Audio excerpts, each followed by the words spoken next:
Sir ఋషికొండపై గుట్టపై నిర్మించినటువంటి palace ఇప్పుడు రా తెలుగు రాష్ట్రాల్లో హాట్ టాపిక్గా మారింది. దానిపై తీవ్ర స్థాయిలో విమర్శలు చేస్తున్నారు. 500 కోట్లు పెట్టి నిర్మించుకున్నారు అని. అది జగన్ సొంత ఆస్తి కాదే కదా! అంటే ఇక్కడ పాయింట్ ఏంటంటే, వీళ్ళు అనేక హామీలు ఇచ్చారు. హ్మ్. ఏదో ఒకదాని మీద సంతకం చేశారు. ఇంక మిగతాయి చాలా ఉన్నాయి. వాటన్నిటిని డైవర్ట్ చేయడం కోసం ఇట్లాంటివన్నీ తీసుకొస్తున్నారా అనేది నాకు అనిపిస్తుంది. అయితే ఇందులో జగన్ గారు చేసిన గొప్ప పని వాళ్ళు తెలియకుండానే జనానికి తెలియజెప్పారు. హ్మ్. విశాఖ అనేది మన రాష్ట్రానికి అతిపెద్ద నగరం. అది ఆర్థిక రాజధాని అని వీళ్ళు అంటున్నారు. ఆయన కార్యనిర్వాహక రాజధాని చేయాలని ఆయన అనుకున్నారు. అక్కడ ఒక ప్రతిష్టాత్మకంగా కొన్ని భవనాలు నిర్మించి, పార్కులు సృష్టించి, బ్రహ్మాండంగా అభివృద్ధి చేస్తే, ఎవరన్నా దేశ విదేశాల ప్రముఖులు ఎవరైనా వస్తే అందులో ఆతిథ్యం ఇస్తే ఆ రాష్ట్రానికి ఎంత ఘనంగా ఉంటుంది. దేశంలోనే ఎక్కడా లేని విధంగా ఆ రకమైన సదుపాయాలతోటి మంచి ఇది తీసుకొస్తే అది వృధా అని అనుకుంటే, మరి ఇప్పుడు చంద్రబాబు నాయుడు గారి ఆధ్వర్యంలో అమరావతిలో మేము అంత పెద్ద బ్రహ్మాండమైన టవర్ కడుతున్నాం, ఇంత పెద్ద టవర్ కడుతున్నాం, మరి ఎంత అవసరమేనా? 50 అంతస్తుల టవర్ కట్టాలని అప్పట్లో ప్లాన్ చేశారు. మరి ఇప్పుడు దాన్ని కంటిన్యూ చేసే అవకాశం ఉంది కదా. మరి 50 అంతస్తుల టవర్ అవసరమా అమరావతి ప్రాంతంలో సచివాలయం కోసం? మరి ఈయనేమో బ్రహ్మాండంగా క్వాలిటేటివ్ బిల్డింగ్ ఈయన కడితే, టెంపరరీ బిల్డింగ్ పేరు మీద సచివాలయం, అసెంబ్లీ కడితే అవన్నీ నీరు గారటం, ఇవన్నీ కూడా విమర్శలు గురైనాయి కదా. మరి ఇప్పుడు ఎవరు బాగా కట్టినట్టు, ఎవరు బాగా చేసినట్లు, ఎవరు సుందరంగా తీసుకొచ్చినట్లు? ఇప్పుడు అమరావతిలో కడితేనేమో గొప్ప విషయం, ఇంకెక్కడ విశాఖపట్నంలో కడితేనేమో అది పాడు చేసినట్లా? నాకేం అర్థం కావట్లా. ఇప్పుడు పోనీ వీళ్ళు వాడుకోకుండా ఉంటారా? వాడుకోవాలి కదా. వాడుకోరా? మేము జగన్ కట్టాడు కాబట్టి మేము వాడుకోము, అది ఎంత గొప్ప బిల్డింగ్ అయినా అని చెప్పదలిస్తే చెప్పమనండి.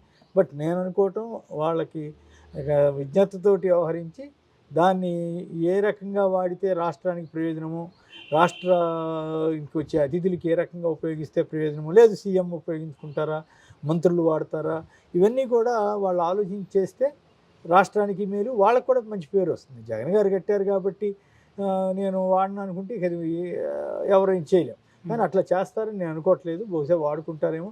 టెంపరీగా ఏంటంటే జగన్ గారిని బదనాం చేయడం కోసం ఇట్లా నెగిటివ్ ప్రచారం చేస్తున్నారు. ఉదాహరణకి తెలంగాణలో సచివాలయం కట్టారు కేసీఆర్ గారు ఆధ్వర్యంలో.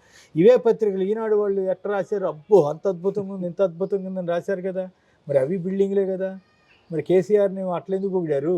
ఇక్కడ అట్లాగే అంతకంటే బ్రహ్మాండంగా బిల్డింగ్ కట్టి మొత్తం విశాఖ ప్రజల దృష్టిని, టూరిజంని అట్రాక్ట్ చేసే విధంగా అక్కడ ఉంటే, దానికి వ్యతిరేకంగా మాయామహలని ఎట్లెందుకు రాస్తారు? మరి కేసీఆర్ మీద కూడా రాసి ఉండొచ్చుగా, అనవసరంగా డబ్బులు వేస్ట్ చేశాడు అవన్నీ పడగొట్టి అని. మరి ఇంకో పాయింట్ ఏంటంటే, చంద్రబాబు నాయుడు గారు అనేక బిల్డింగ్లుకి అట్లా డెవలప్ ఇచ్చేసాడు కదా, దానికి మోడర్నైజ్ చేసుకున్నాడు కదా హైదరాబాద్లో ఉండటానికి వీలుగా. సెక్రటరియట్లో 2 బ్లాకుల్లోని తన ఆఫీసుల కోసం, లేక్ వ్యూ గెస్ట్ హౌస్ కోసం, తన పార్క్ హైత్లో బస్ చేయడం కోసం, తన వేరే ఫామ్ హౌస్లో ఉండటం కోసం ఇట్లా చాలా ఖర్చు పెట్టాడు కదా ఆయన కూడా. అప్పుడు కూడా విమర్శలు వచ్చినాయి. కానీ బట్ ఇప్పుడు జరుగుతున్న విమర్శలు అప్పుడు జరుగుతున్న విమర్శలతో పోలిస్తే ఇప్పుడు ఈయనేమో జగన్ ప్రభుత్వం కోసం ప్రభుత్వ పరంగా ఒక బిల్డింగ్ కట్టారు. ఒకవేళ గెలిచినా ఆయన అంట్లో దిగినా కూడా అది ప్రభుత్వానికి సంబంధించిన ఆస్తే తప్ప ఆయన సొంత ఆస్తి అవ్వదు కదా. కానీ అదేదో ఆయన సొంత ఆస్తి అయినట్లు అది దుష్ప్రచారం అంతా. ఇప్పుడు ఏంటంటే అబద్ధాల ప్రచారంతో రాజకీయాలు చేయొచ్చు అని రుజువు చేస్తున్నారు. సో అందులో భాగంగానే ఇది కూడా అనుకోవాలి. అంటే ఇవన్నీ కక్ష సాధింపు చర్యల్లో భాగంగా అనవచ్చు సార్. ఎందుకంటే అంటే కక్ష సాధింపు అంటే జనరల్గా రాజకీయాల్లో వీళ్ళు ప్రయత్నం చేస్తారు, వాళ్ళు ప్రయత్నం చేస్తారు. ఇప్పుడు చంద్రబాబు నాయుడు గారు పార్క్ హైత్లోనో లేకపోతే ఇంకెక్కడెక్కడో ఇల్లు బాగు చేయించుకున్నప్పుడు, లేక్ వ్యూ గెస్ట్ హౌస్ బాగు చేసినప్పుడు వైసీపీ వాళ్ళు కూడా విమర్శించారు కదా. సో అంతవరకు విమర్శించడం పెద్ద మనం ఆక్షేపించక్కర్లేదు. ఆ బిల్డింగ్ అనవసరం కట్టారనో లేకపోతే ఇంకోటో ఏదో టెంపరీగా. కానీ కక్ష సాధింపు అనేది ఎప్పుడు వస్తుంది? అది దాన్ని అడ్డం పెట్టుకుని జగన్ గారిని ఏదైనా ఇబ్బంది పెట్టాలనో, లేకపోతే అక్కడ లేని సమస్యలు సృష్టించాలనో, లేదు దాన్ని వాడకుండా వృధా చేయాలనో చేస్తే అది తప్పు.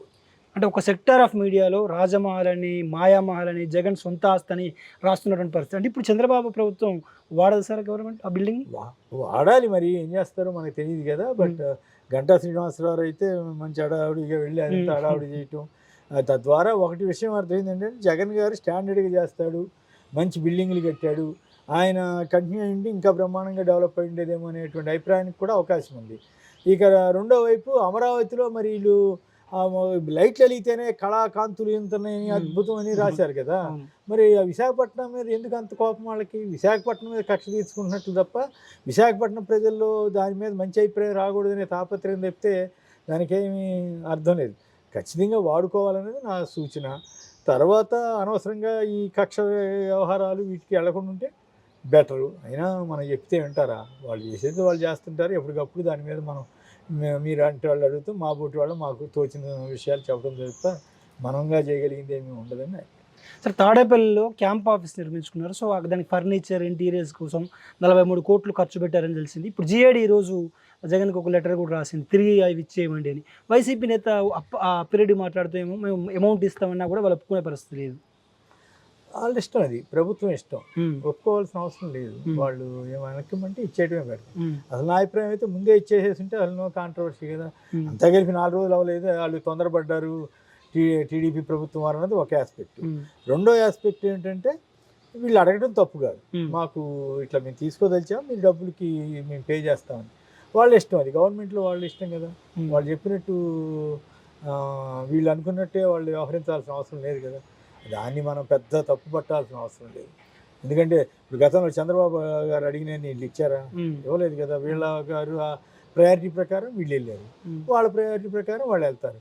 సో అటువంటి విషయాల్లో చిల్లర రాజకీయం చేయకూడదు తప్ప ప్రభుత్వం వెనక్కి తీసుకుంటే మనం ఏం తప్పు పట్టాల్సిన అవసరం ఉండదేమో అని నాకు అనిపిస్తుంది. సార్ వీళ్ళు కూడా అవకాశం ఇవ్వకుండా సరే మేము అడిగాము, మీరు ఏమన్నా తీసుకోండి అని చెప్పి ఇచ్చేసేస్తారేమో, ఇచ్చేస్తే బెటర్.